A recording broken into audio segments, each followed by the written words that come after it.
Today, we have selected a very important column for you, and that is Three-Front Challenge by famous writer and diplomat Dr. Maleeha Lodhi. Pakistan's ruling elites have long regarded the country's geographical location as a strategic asset, enabling it to project itself as a significant regional player and bolster its geopolitical position.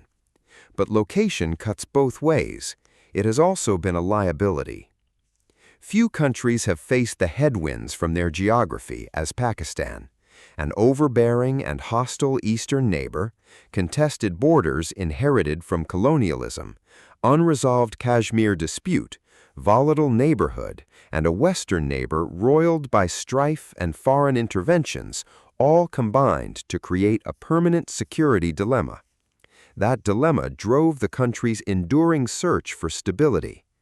Pakistan's long-standing strategic nightmare was having to confront two hot fronts simultaneously. The imperative to avert this shaped its strategic thinking, security policy, and strategy. The tyranny of geography always weighed heavily on the country. That has not changed. What has changed is the scale and gravity of the threat. Pakistan now faces a three-front security challenge, from India on its eastern frontier, from cross-border terror attacks emanating from Afghanistan, and unrest, terrorism, and militant violence at home.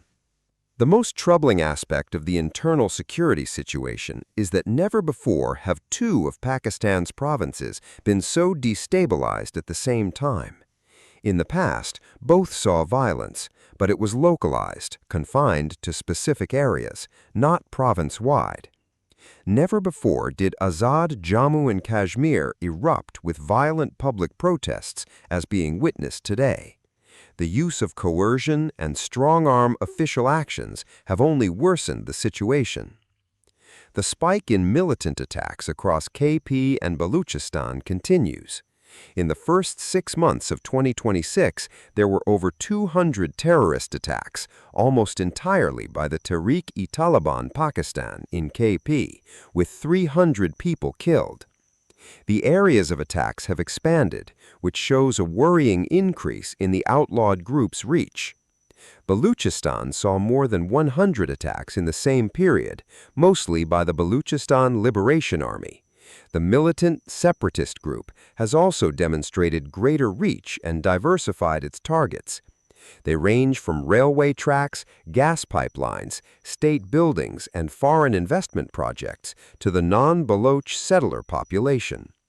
Meanwhile, the rising number of TTP attacks in the Pakhtunkhwa areas of Baluchistan indicates its theater of operations has expanded much beyond KP. Even as far as Karachi, as the recent attack on the Rangers headquarters reveals. Baluchistan has for decades been in crisis and stricken with insurgencies, but the cumulative effect of the failure to address its troubles has left the province completely alienated from the center. Baluchistan's problem is fundamentally political. People have long felt disenfranchised, with their basic demands ignored. Anger among youth at the province's exclusion, lack of a legitimate political process, and the state's constant branding of Baloch nationalists and nonviolent dissident groups as traitors have all played into the crisis. This has provided fertile ground for outside interference, which has increased in recent years. Instead of pursuing political solutions, the state's managers have relied mostly on military operations and use of force to deal with the unrest. This has only deepened public disaffection and driven more people into the arms of extremist forces.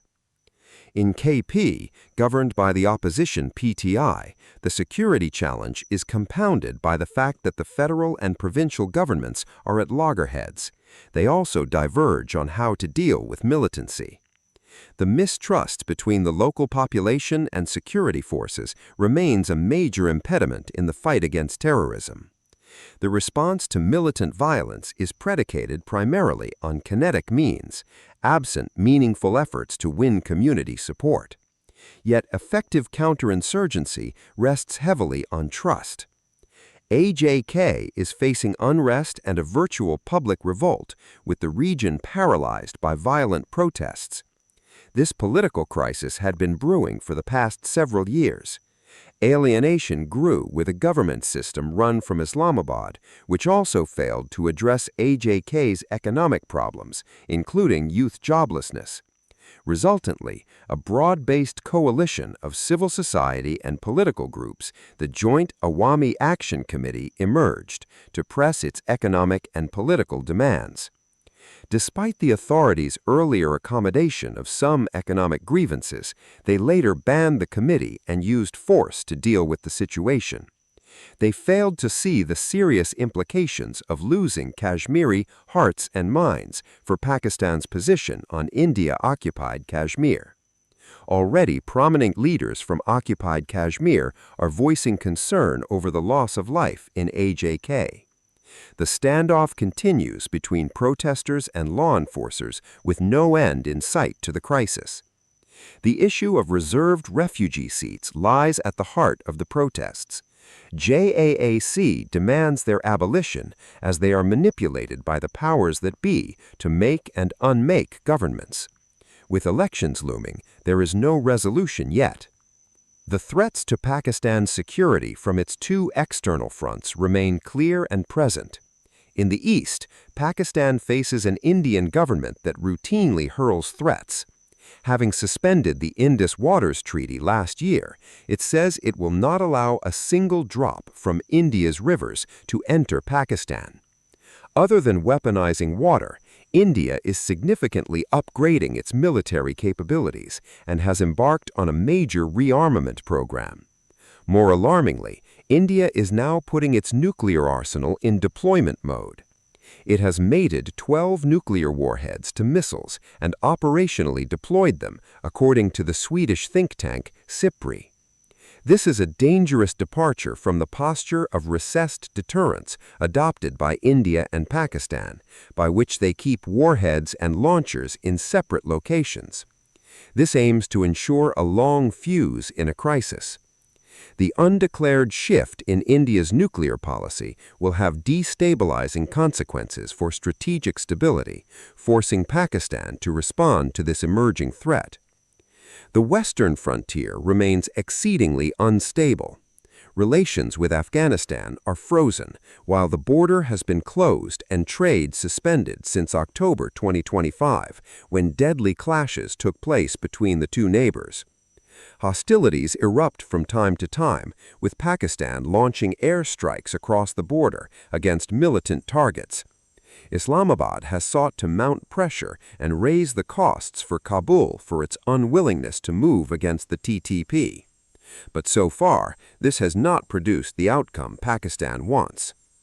Over the decades, evolving security dilemmas pushed Pakistan to become a security state, prioritizing defense over economic development, social services, democracy, and other policy concerns. Despite the trade-off, it still struggles to secure itself. From hot borders to insurgencies at home, the arc of Pakistan's security threats continues to widen. Thank you for watching. If you like the video, do like, share, and subscribe.